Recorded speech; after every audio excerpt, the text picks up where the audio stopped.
구약의 예언서에서 우리가 좀 생각을 해봐야 될 게 있습니다. 다니엘서 9장에 보면 24절로 27절 다니엘서 9장 24절로 27절입니다. 다니엘. 예. 여러 선자를 통해서 그러지 마라. 계속 타이르거든요. 하나님께서 선지자를 보내서. 그런데 말을 안 들어. 자꾸 우상 숭배하고 하나님의 말씀을 안 듣고 그러니까 하나님께서 바사라고 그러죠. 바사. 퍼시아입니다. 퍼시아. 한국말로 페르시아.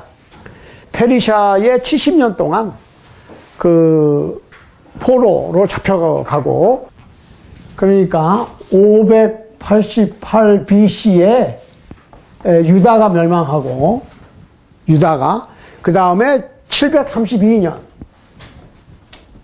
BC에 이스라엘 이 북왕국 북쪽 이거 남쪽 유다 북이스라엘 그래서 성경에서 이스라엘 그러면은 북쪽이에요.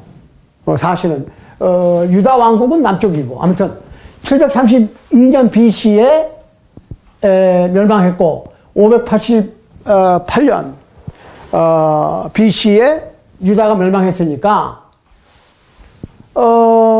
유다가 나중에 멸망한 거예요. BC니까 이게 700년하고 580년이니까 그래서 이스라엘이 먼저 망하고 그 다음에 유다가 망했습니다. 그래서 포로로 잡혀가게 되죠. 이렇게 나라가 이제 망하니까. 그런데 다니엘이라고 하는 유대인 하나님하고 아주 잘 통해. 그래가지고 막 이 가브리엘 천사장이 막 나타나서 뭐 얘기도 해주고 그러는데 여러 가지 얘기했어요. 그런데 오늘은 그 중에 하나를 할 건데 이게 71회라고 하는 그 말입니다.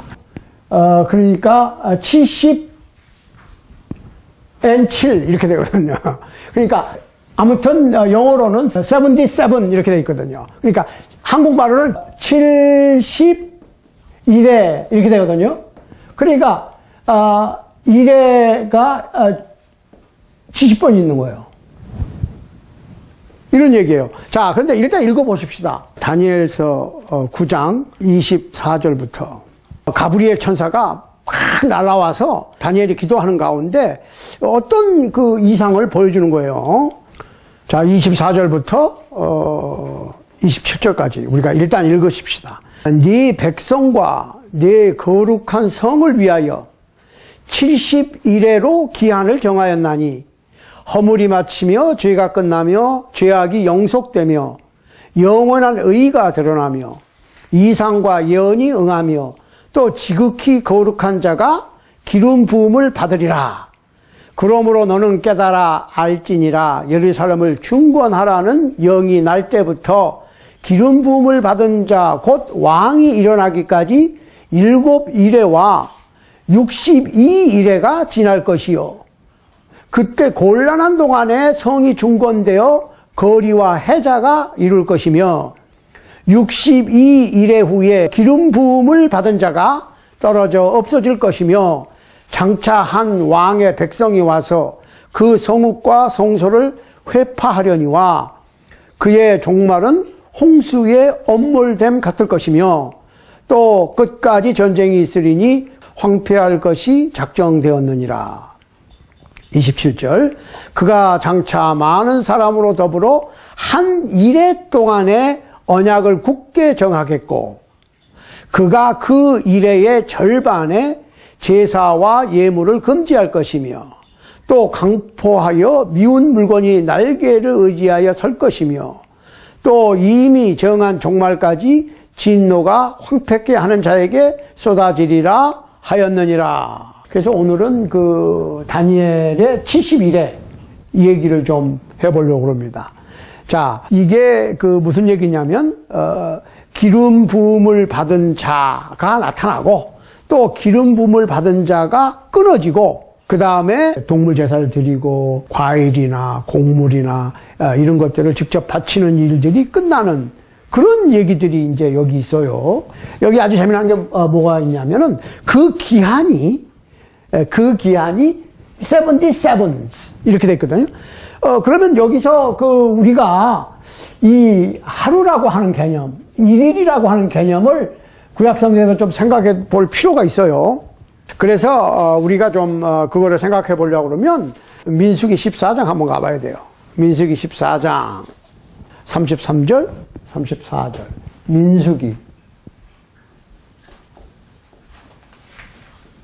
14장. 자, 우리 민수기 14장 가면 무슨 얘기가 나오냐면요. 이스라엘 백성이 나와가지고 율법을 받고, 그 다음에 가나안 땅을 정탐을 합니다. 그 정탐꾼들이 몇 명이었죠? 각 지파에서 한 명씩 12명을 보냅니다. 12명의 정탐꾼을 스파이를 보낸 거예요, 스파이. 여기서 얘기로 하면. 그런데 정탐꾼들이 갔다 와서 하는 얘기가 긍정적인 보고였습니까? 부정적인 보고였습니까? 부정적인 보고였어요. 야, 이거 안 된다. 상대가 안 돼. 우리는 메뚜기 같아. 그랬어요. 가나안 원주민들 키가 크니까, 우리 못하겠다. 사실은 이스라엘 사람들이 키가 작아요. 아무튼 12명을 보냈는데 10명이 부정적인 보고를 하죠. 10명이. 2명, 여호수아와 갈렙만 무슨 소리냐? 주님께서 주신다고 그랬으니까 우리가 쳐들어가면 이길 수 있다 이러는데 안 돼요. 그러니까 이제 백성들이 원망을 하고 이제 난리가 났어. 하나님도 원망하고 모세도 원망하고 하는데 이제 하나님께서 이 전염병으로 다 없애버리고 하나님의 백성을 다시 이렇게 선택하시겠다는 거야. 그러니까 이제 모세가 잘못했다고 막 하고 불신과 불평하는 백성들에게 벌을 내리지요. 그것이 33절과 34절에 나옵니다. 민수기 14장 보세요. 31절부터 한번 보십시다. 너희가 사로잡히겠다고 말하던 너희 유아들은 내가 인도하여 드리리니 그들은 너희가 싫어하던 땅을 보려니와 너희 시체는 이 광야에 엎드려질 것이요. 33절 너희 자녀들은 너희의 패역한 죄를 지고 너희의 시체가 광야에서 소멸되기까지 40년을 광야에서 유리하는 자가 되리라. 34절에 보면 너희가 그 땅을 탐지한 날수 40일의 하루를 1년으로 환산하여 그 40년간 너희가 너희의 죄악을 질지니 너희가 나의 싫어 버림을 알리라 하셨다 하라. 나 여호와가 말하였거니와 모여 나를 기억하는 이 악한 온 회중에게 내가 단정코 이같이 행하리니 그들이 이 광야에서 소멸되어 거기서 죽으리라. 자, 구약성경에서 하루를 1년으로 하나님께서 환산하시겠다. 그러니까 너희가 40일 동안 가나안 땅을 정탐했고 돌아와가지고 한다는 소리가 이거 안 되겠다라고 하나님에 대한 신앙을 잊어버리고 불평을 했으니까 40년 동안 광야에서 다 죽고 20세 이하 너희의 다음 세대가 들어갈 것이고 20세 이상 장년들은 다 40년 동안 광야에 유리하면서 다 광야에 묻힐 것이다. 이러셨어요. 자, 그런데 여기서 71에 77이지요. 그러니까 70개가 7개예요. 그게 490이라고. 490 데이가 되지요, 사실은. 날짜로. 그지만 490년으로 보는 것이 타당하다는 얘기죠. 물론 여기서 뭐라고 나왔냐면 7일에가 먼저 나옵니다. 7일에 49년. 그 다음에 62일에 이렇게 7 나오거든요.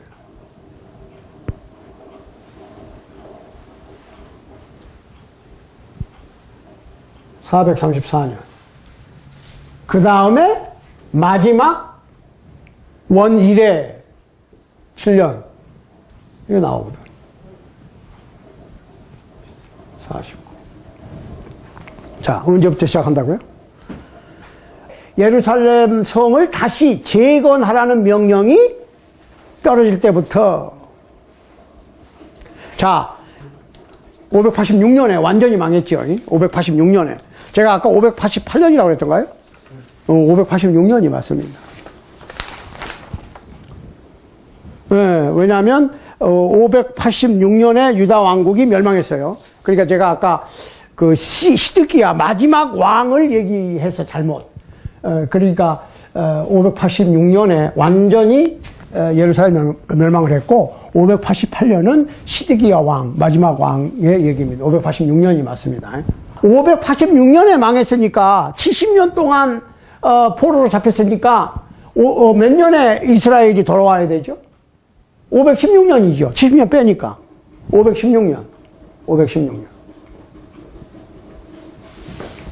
자, 538년에 에스라가 귀국을 합니다. 에스라서 1장 한번 보십시다. 에스라 1장 1절부터 바사 왕 고레스 원년에 여호와께서 예레미야의 입으로 하신 말씀을 응하게 하시려고 바사 왕 고레스의 마음을 감동시키사 저가 온 나라에 공포도 하고 조소도 내려 가로되 바사 왕 고레스는 말하노니 하늘의 신 여호와께서 세상 만국으로 내게 주셨고 나를 명하사 유다 예루살렘의 전을 건축하라 하셨나니 이스라엘의 하나님은 참 신이시라. 너희 중에 무릇 그 백성된 자는 유다 예루살렘으로 올라가서 거기 있는 여호와의 전을 건축하라. 너희 하나님이 함께 하시기를 원하노라. 무릇 그 남아있는 백성이 어느 곳에 우거하든지 그곳 사람들이 마땅히 은과 금과 기타 물건과 짐승으로 도와주고 그 외에도 예루살렘 하나님의 전을 위하여 예물을 즐거이 드릴지니라 하였더라. 돈 있는 사람들 다 재산 가지고 가라는 거야. 그거 안 말일 테니까. 짐승도 가져가고. 그래서 이제 유다 예루살렘으로 돌아가서 그거를 재건하라고 명령을 내리는 거예요. 그때가 538년입니다. BC. 538년. 8년 BC. 자, 그래서 520년에 성전이 완공이 되고 또 다리오라고 하는 왕이 에스라 6장에서 다시 2차 선언을 하지요. 그러니까 이게 일이 뭐 하루아침에 그냥 이렇게 이루어지는 건 아니에요. 그러니까 538년에 그 페르시아의 고레스 왕 원년에 선포를 했는데 520년에 성전이 준공이 돼서 봉헌을 했어요. 그런데 518년에 다시 2차 선언을 하게 되고 516년에 제2성전이 준공이 되고 그러니까 478년에 에스더가 황후가 되고 문제는 지금 이스라엘이 중건이 됐다고 그러는데 자, 나라가 중건이 됐다는 얘기는 어디까지 해야 되냐면 헌법이 세워져야지 나라가 중건된 거예요. 그래 그때까지는 이게 물리적으로 일을 했고 헌법이 공포가 되고 해야 되거든. 그때가 아닥사스다 7년 그러니까 457년입니다. 그때가 457년 BC 457년에 에스라가 학자입니다. 법전을 가지고 예루살렘에 와서 율법을 유다의 백성의 헌법으로 공포를 합니다. 에스라 7장 한번 보시라고. 7장 11절에 보면 우리 한번 읽어보십시다. 여호와의 계명의 말씀과 이스라엘에게 주신 율례의 학사 겸 제사장 에스라에게 아닥사스다 왕이 내린 조서 초본은 아래와 같으니라. 모든 왕의 왕 아닥사스다는 하늘의 하나님의 율법의 완전한 학사 겸 제사장 에스라에게 조서하노니 우리나라에 있는 이스라엘 백성과 저희 제사장들과 레위 사람들 중에 예루살렘으로 올라갈 뜻이 있는 자는 누구든지 너와 함께 갈지어다.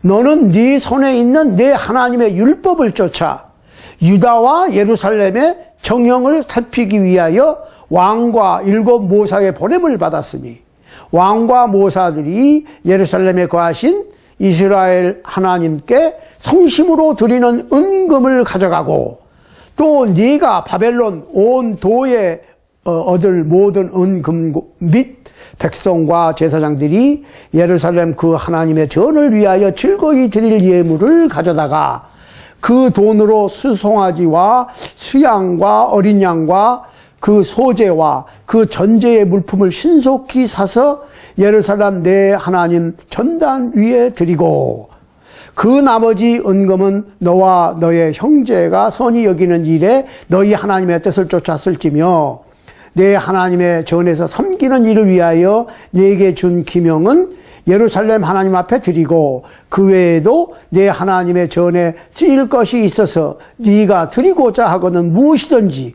왕의 내탕고에서 취하여 드릴지니라. 나 곧 나 아닥사스다 왕이 강 서편 모든 고지기에서 조서를 내려 이르기를 하늘의 하나님의 율법의 학사 겸 제사장 에스라가 무릇 너희에게 구하는 것은 신속히 시행하되 은은 100달란트까지 밀은 100고르까지 포도주는 100밭까지 기름도 100밭까지 하고 소금은 정수 없이 하라. 무릇 하늘의 하나님의 전을 위하여 하늘의 하나님의 명하신 것은 삼가 행하라. 어찌하여 진노가 왕과 왕자의 나라에 임하게 하랴. 내가 너에게 이르노니 제사장들이나 레위 사람들이나 노래하는 자들이나 문지기들이나 느디님 사람들이나 혹 하나님의 전에서 일하는 자들에게 조공과 잡세와 부세를 받는 것이 불가하니라 하였노라. 이게 세금까지 다 면제해 준다는 거죠. 성전에서 일하는 사람들은. 그러면서 이제 예루살렘 성전을 완전히 복구할 것을 이제 조서를 내리고 지금 임명장을 주면서 이렇게 구구절절히 어떤 선물도 가져가고 이것도 가져가 필요한 거 있으면 다 가져가고 왕의 내탕고에서 왕의 그 창고에서 필요한 것은 다 가져가라. 이렇게 하는 거죠. 그러면서 25절 보세요. 에스라여 너는 네 손에 있는 네 하나님의 지례를 따라 네 하나님의 율법을 아는 자로 유사와 재판관을 삼아 강서편 모든 백성을 재판하게 하고 그 알지 못하는 자는 너희가 가르치라. 무릇 내 하나님의 명령과 왕의 명령을 준행치 아니하는 자는 속히 그 죄를 정하여 혹 죽이거나 정죄하거나 가산을 정몰하거나 옥에 가둘지니라 하였더라. 우리 열조의 하나님 여호와를 송축할지로다. 그가 왕의 마음에 예루살렘 여호와의 전을 아름답게 할 뜻을 두시고 또 나로 왕과 그 모사들 앞과 왕의 권세 있는 모든 방백의 앞에서 은혜를 얻게 하셨도다. 나의 하나님 여호와의 손이 나의 위에 있으므로 내가 힘을 얻어 이스라엘 중에 두 목을 모아 나와 함께 올라오게 하셨노라. 이때가 457년이에요. 그래서 이때를 기준으로 봅니다. 490년 71회의 시작을 457년으로 보거든요. 사실은 숫자가 조금씩 틀려요. 이스라엘 백성이 히브리인이 애굽에서 몇 년 동안 종살이 했습니까? 450년. 450년. 예, 틀린 건 아니에요. 여기 보십시다. 사도행전 13장 19절에는 450년으로 되어 있어요. 자, 그런데 갈라디아서 3장 17절 보세요. 3장 17절. 몇 년으로 되어 있습니까? 갈라디아서 3장 17절, 출애굽기 12장 40절은 몇 년으로 되어 있어요? 430년으로 되어 있죠? 네. 자, 그러면 사도행전 7장 7절 보세요. 7장 7절. 하고 창세기 15장 3절에 보면 몇 년으로 되어 있습니까? 400년 동안. 400년. 오케이. 400년 됐죠. 자, 그러면 여기 보시라. 성경 안에서 이스라엘 백성이 애굽의 종로를 한 연수가 400년, 430년, 450년. 지침인 여기는 어떻게 되는 줄 알아요? 셉트아진 70인역에는 435년으로 되어 있습니다. 자, 왜 이게 틀려? 왜 틀리냐고. 이 틀린 게 맞는 거예요. 왜냐하면 어느 순간에 언제부터 계산을 하느냐에 따라서 달라질 수 있어요. 아니, 보시라고. 노예 생활을 400년 만에 돌아오리라 이렇게 얘기했거든요. 그러면 야곱의 후손 70명이 내려갈 때는 노예가 아니에요. 그리고 요셉이 살아생전에까지는 노예가 아니라고. 그러니까 한 30년은 아주 잘 살았지. 직사 대접을 받고. 왜? 아니 요셉이 2인자인데. 그러니까 그 가족들이 노예가 아니야. 노예 생활만 400년이라고 봐야 돼. 그러니까 한 제너레이션 지나가고 그 다음에 요셉을 알지 못하는 왕이 나타나서 등극을 해서 노예를 하기 시작했거든요. 그러니까 노예 생활은 400년이고 내려간 기간까지 다 합쳐서 430년이라고 볼 수도 있고, 예, 거기에서 오차가 플러스 마이너스 5년 정도는 될 수 있거든. 예, 그러니까 이게 맞는 거야. 오히려 정확하게 멘탈 매직부터 이 땅하고 딱 꼽아가지고 이렇게 계산하면 그거야말로 조작된 느낌이 있지요. 그러니까 여기도 마찬가지예요. 지금 고레스 왕 원년에 선포할 때는 538년이었어. 돌아가라고. 그런데 결정적으로 뭐 물건을 이렇게 가져가고 그동안에 성전을 완공하고 그때부터 이제 완전히 거리와 해자라고 그랬거든요. 거리와 해자라고 하는 말은 뭐냐면 안에 스트릿을 다 하니까 뭐 집도 복원하고 뭐 이런 것까지 하니까 얼마나 시간이 오래 걸렸겠어요. 그 다음에 성 밖에 해자라고 그러면 월이라고 표현을 하기로 해요. 근데 그 월은 그냥 성벽을 얘기하는 것이 아니라 방어벽, 그러니까 트런치를 얘기하는 거라고. 쉽게 얘기하면 우리가 적군이 쳐들어오면 거기 숨어서 벽을 세우기도 하고 땅을 파가지고 거기서 대응을 하고 이제 싸우는 그 트런치를 얘기하는 거예요. 그러니까 방어벽을 얘기하는 겁니다. 방어 참호 같은 거죠. 거기서 이제 적군이 들어올 때 활을 쏘고 이렇게 대응을 해야 되니까 그게 이제 한국 성경의 해자라고 그랬는데 무지하게 어렵습니다. 해자. 그렇죠. 그거는 방어벽이라고 보시면 돼. 방어벽까지 이 중간에서 준비가 되는 거예요. 그래서 이 유대 민족 확립 기간을 7일에 49년을 준 거예요. 49년을. 그러니까 49년이 지나니까 457년부터 449년이 지났으니까 이게 연수로는 408 BC가 되거든. BC. 그리고 여기서부터 뭐예요? 434년 62일에가 지나. 그러면 예수님께서 십자가에 못 박혀 돌아가시는 거예요. 586년에 유다가 멸망해서 70년이면 516년이거든요. 이 516년 BC에 예루살렘 성전, 제2성전이 준공이 된 해가 516년입니다. 근데 여기서 예루살렘을 중건하라고 하는 성전이 아니에요. 성전을 미리 지었어요. 예루살렘 성을 중건하라고 하는 명령이 떨어질 때부터 어디를 기준으로 잡느냐? 그 기준을 어디로 잡느냐? 아닥사스다 7년, 즉 에스라 7장 11절로 28절 우리가 읽었죠? 에스라가 법전을 가지고 오고 아닥사스다 왕이 모든 필요한 물건 다 가져가. 필요한 건 다 가져가. 이것도 가져가고 저것도 가져가고 금도 가져가고 은도 가져가고 무슨 기명, 제사할 때 쓰는 도구들, 그릇들 뭐 하다못해 필요한 것들은 뭐 곡식이나 기름까지도 가져가라고 그러잖아요. 그러니까 그때를 기준으로 본다는 얘기죠. 그때를. 49년. 그러면 408 BC에서 434년이 지나면 어떻게 돼요?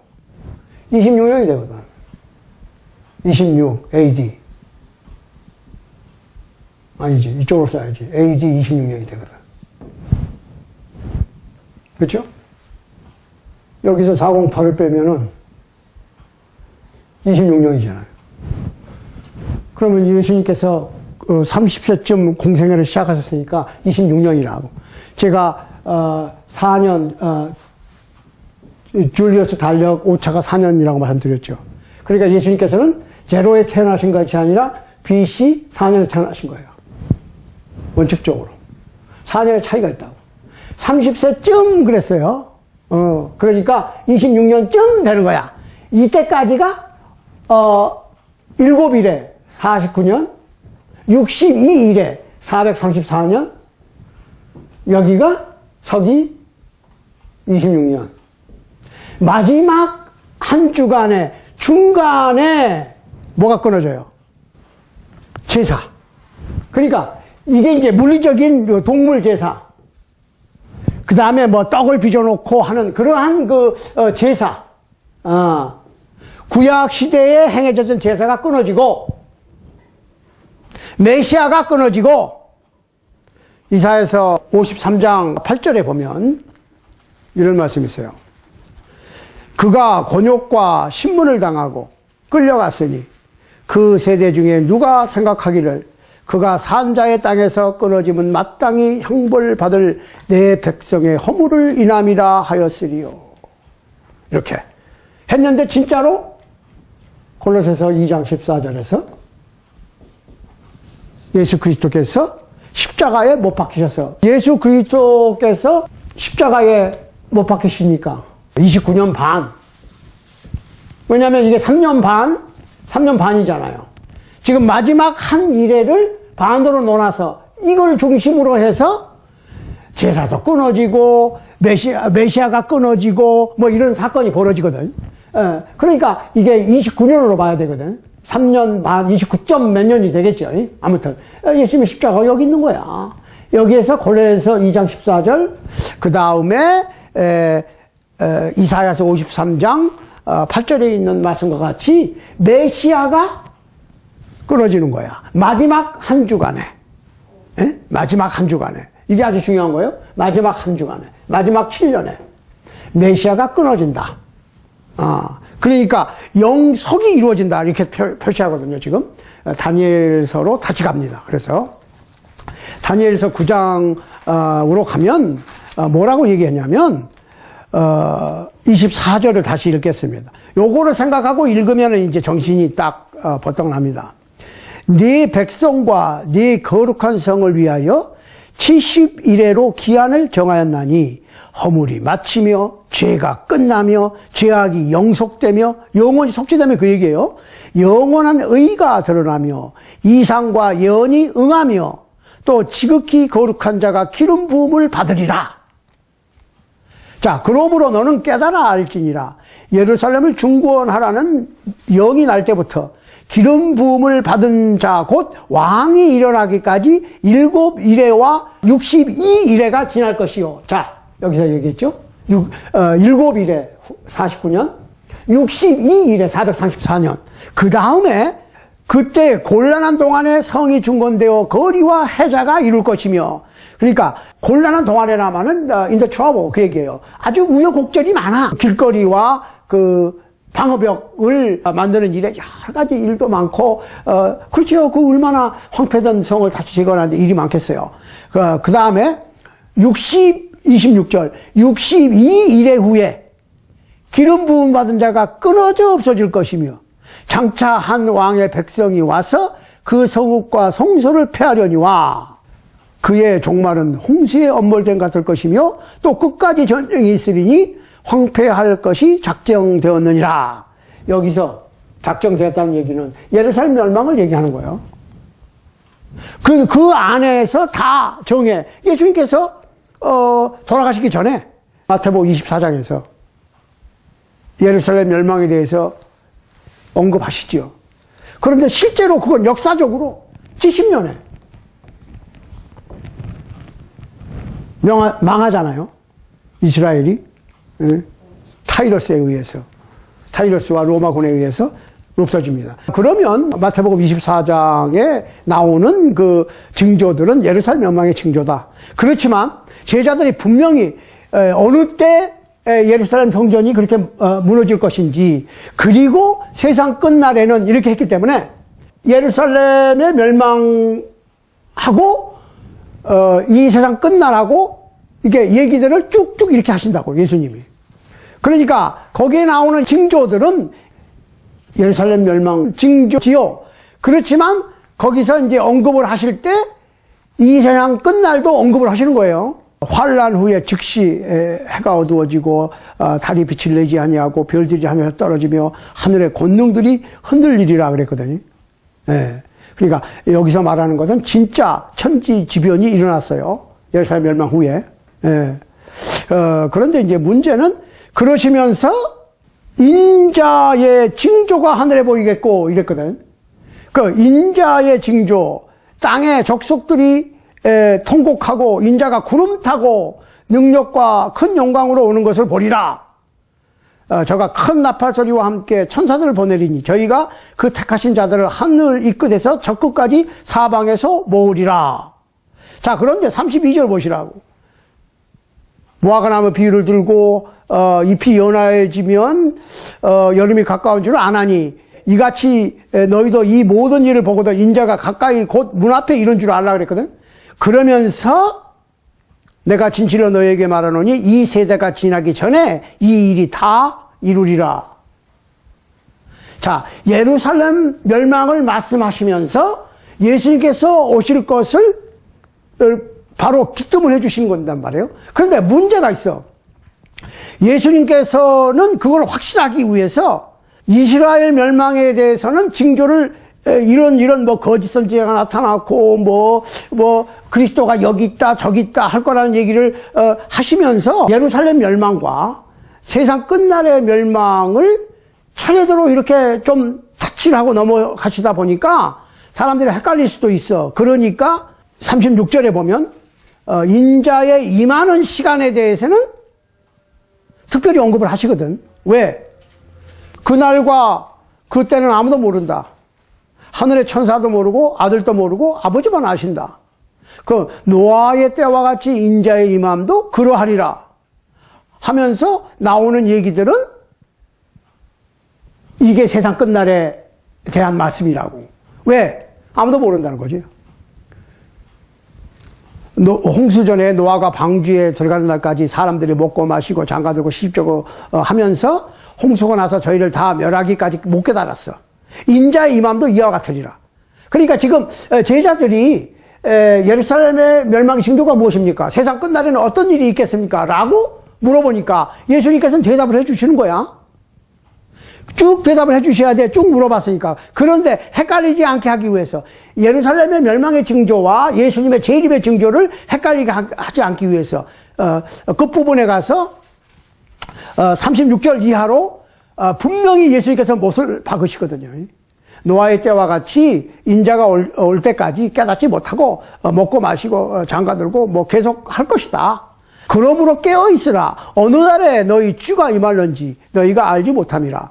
너희도 아는 바니 만일 집주인이 도적이 어느 경점에 올 줄을 알았다면 깨어있어 그 집을 뚫지 못하게 하였으리라. 이러므로 너희도 예비하고 있으라. 생각지 않은 때에 인자가 오리라. 전의 징조는 예루살렘 멸망의 징조고 예수님께서 오실 때 그럼 어떤 일이 있겠습니까? 이렇게 물었거든요. 징조를 물은 게 아니고 제자들은 분명히 이럴 것이다 하면서 결론이 뭐냐면 이러므로 너희도 예비하고 있으라. 생각지 않은 때에 인자가 오리라 이랬거든요. 그러면서 이제 충성된 종과 불충성한 종의 비유, 그 다음에 준비해야 된다고 하는, 왜? 신랑이 늦으면, 이제, 맞이하려고 준비했던 등이 깜빡깜빡 기름이 없어지죠? 그러니까 기름을 준비하라. 그 얘기는 준비하라는 거야, 무조건. 언제 올지 모르는 거야, 때는.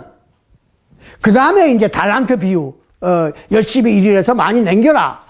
뭐 이런 얘기가 쭉 연결이 되면서 결론적으로 마태복음 24장에서의 징조는 예루살렘의 멸망의 징조고 예수님 다시 오실 때 이 세상 끝날에는 아무 징조가 없는 거야. 평상시처럼 모든 사람들이 출근하겠습니다. 프리웨이 운전하고 출근할 거야. 만약에 아침이라면. 네. 그러나 준비된 사람은 지금 열처녀 비유에서요, 미련한 다섯 처녀와 슬기로운 다섯 처녀가 다 잤어요. 둘 다 잤다고. 그런데 지혜로운 다섯 처녀는 기름을 준비했어. 기름을 준비했다는 얘기는 준비를 해라. 신랑이 늦게 올 수도 있으니까. 우리 생각하는 시간에 안 오고 늦게 올 수도 있으니까. 언제까지 기다렸다, 에이, 안 오시네. 하지 말고 항상 마음의 준비를 하고 있어라. 그럼 우리가 잠자도 상관없어요, 사실은.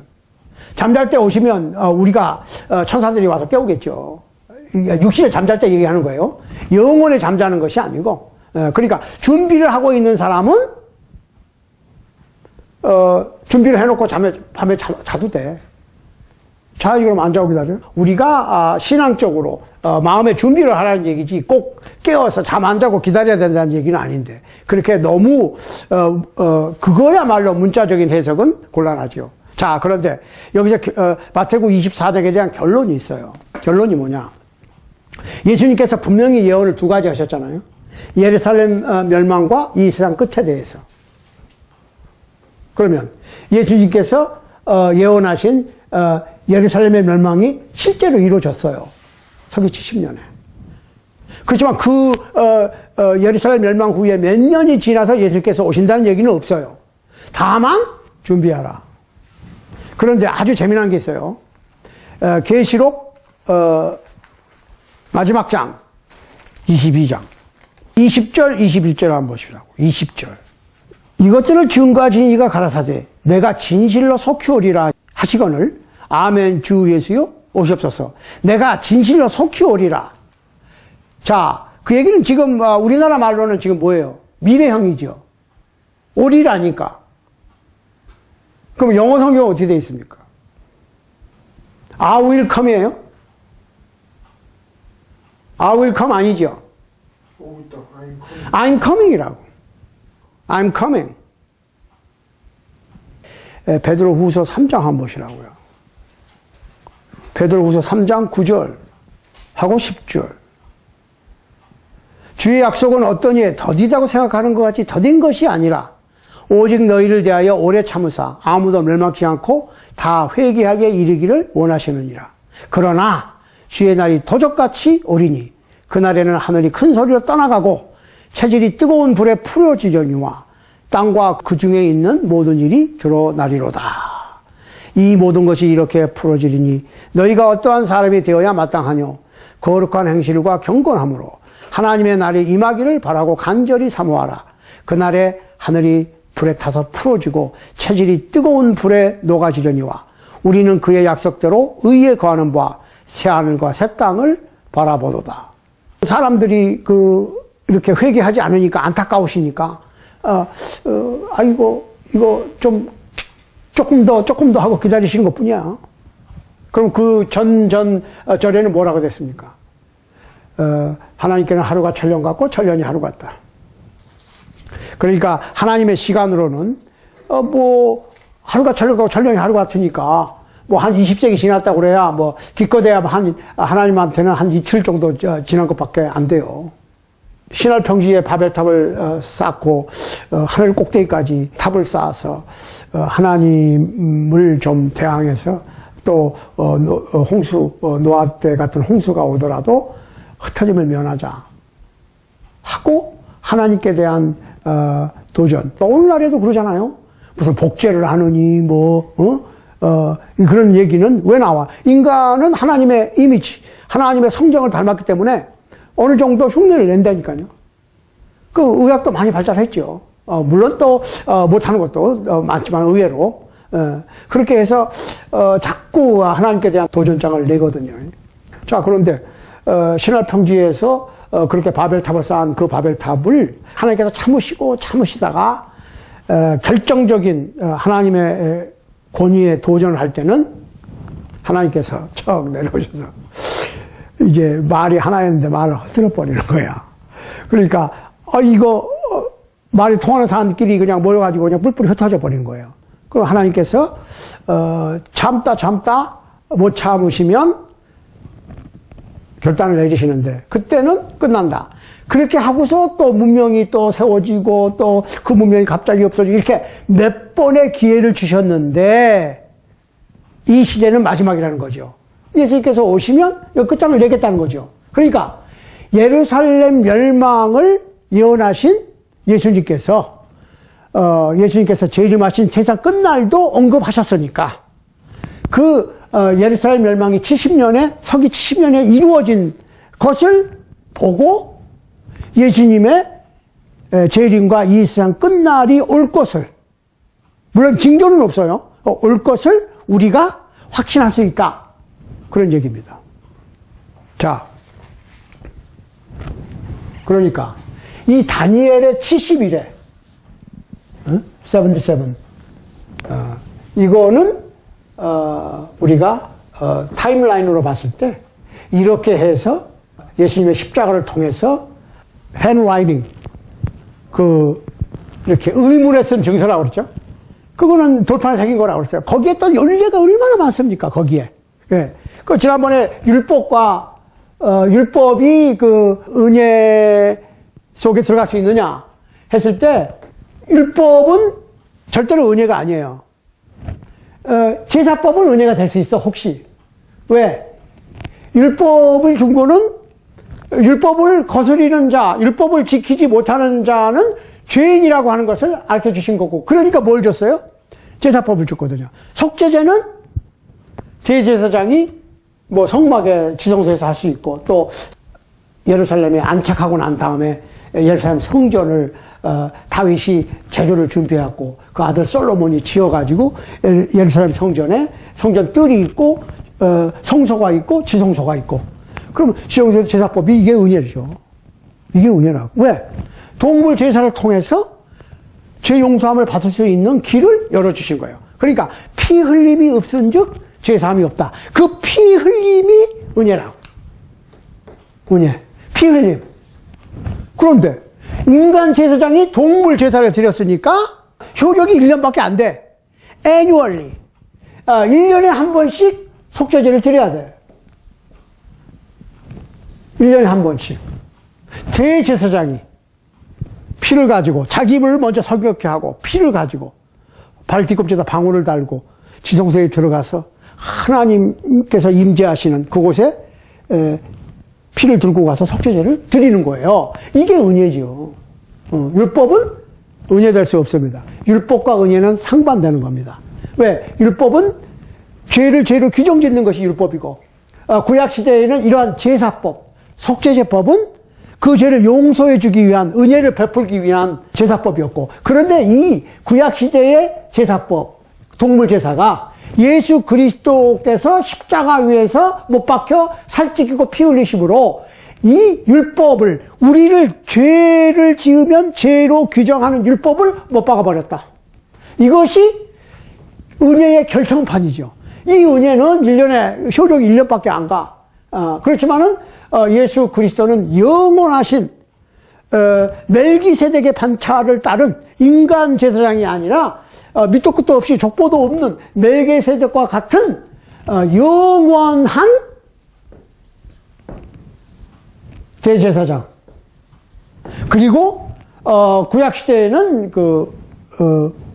단에, 성전의 건물 단에 동물의 피를 뿌렸지만, 예루살렘 성막을 이렇게, 길이가 얼마, 주름은 어떻게 잡고, 무슨 색깔, 이런 거 다, 사이즈는 얼마, 이거 규정을 누가 줬어요? 하나님께서 시내산에서 모세에게 율법을 주시면서 그 규례도 같이 줬거든. 사이즈 얼마, 무슨 색깔, 다. 그러니까, 하늘의 오리지널 성전을 본따 만든 것이 광야 생활에서 성막이고, 그 성막을 정착시킨 것이 예루살렘 성전이거든. 마태복음 24장에 보면은 예루살렘 성전 앞에 딱 앉아 계시는데 해가 이렇게 서산에 지는데 그 석양 햇빛에 딱 예루살렘 성전을 비추니까 거기가 이제 금으로 되어 있잖아요. 중간중간에. 우리는 시멘트로 벽돌로 쌓은 데가 금으로 쌓았단 말이에요. 멋있지 않습니까? 제자들이 얘기하니까. 그래? 돌 위에 돌 하나 남지 않고 다 무너질 것이다. 또 다른 성경 구절이 어떻게 했어요? 예루살렘 건물, 그 성전을 헐어라. 내가 사흘 만에 다시 짓겠다. 그건 뭐예요? 자기의 육체를 가르치신 거라고 그랬거든. 그러니까 예루살렘 성전, 예수 그리스도의 육체. 그러면 이게 건물 성전이 아니고 지금 뭐예요? 인간의 마음의 성전이야. 우리가 한 사람 한 사람이 리빙 스톤, 산 돌로 이 세상 전체의 단 하나의 영적인 집을 짓고 있는 거예요. 그러니까 우리는 이 세상에 진정한 하나님의 백성이고 하나님의 성전된 그러한 그 깨끗함을 받은 죄의 씻음을 받은 거룩한 백성들이 몇 명인지를 몰라요, 우리가. 예를 들어서 1억이다. 그러면 1억 개의 산돌로 이루어지는 영적인 하나님의 성전이야. 건물은 그건 아무런 의미가 없어, 사실은. 예, 아무튼 이렇게 해서 예수 그리스도께서 속죄제를 완전히 이루셨고, 아까 이 말씀에 대해서 다시 한번 우리가 그걸 상기해 보면, 다니엘서 9장 24절을 보면, 네 백성과 네 거룩한 성을 위하여 70일에로 기한을 정하였나니 허물이 마치며 죄가 끝나며 죄악이 영속되며 영원한 의가 드러나며 이상과 예언이 응하며 또 지극히 거룩한 자가 기름 부음을 받으리라. 그리고 기름 부음 받은 자가 끝나리라. 일어나서 죽어. 그래서 영속되는 거죠. 그러니까 메시아가 일어나서 죽어야 영속이 되거든. 그 얘기는 무슨 얘기냐면 영원한 속죄제, 이런 얘기입니다. 영원한 속죄제가 십자가에서 이루어졌다. 이것이 복음이에요. 복음. 그러므로 율법은 우리를 죽이는 것이고 우리를 정죄하는 것이고 복음은 우리를 살리는 것이야. 그러면 이제 우리가 율법 아래 있지 아니하고 복음 아래 있으니까 그 얘기는 무슨 얘기야? 우리는 정죄함이 없으니까 우리는 하나님의 은혜 복음 안에서 죄인이 아니니까 그럼 죄를 일부러 지어? 그건 아니다. 예수 그리스도와 함께 죽고 장사 지내고 태어난 우리가 어떻게 죄에 대해서는 죽었는데 어떻게 죄를 짓겠느냐 이렇게 나오는 거죠. 그래도 죄를 지으면 그러면 잘못했다고 빌어야지. 계속 고쳐 나가는 거고 이렇게 되는 거거든요, 지금. 그래서 구약의 어떠한 예언의 얘기들은 이거 말고 또 있어요. 돌의 왕국이라고 우리 나중에 또 좀 이따 하든지 나중에 하든지 이런 것들은 다 예수 그리스도로 결론 지어지고 이루어지는 거예요. 예. 그러니까 이게 수세기 전에 이렇게 다니엘 선지자를 통해서 다니엘이 이걸 봤겠습니까?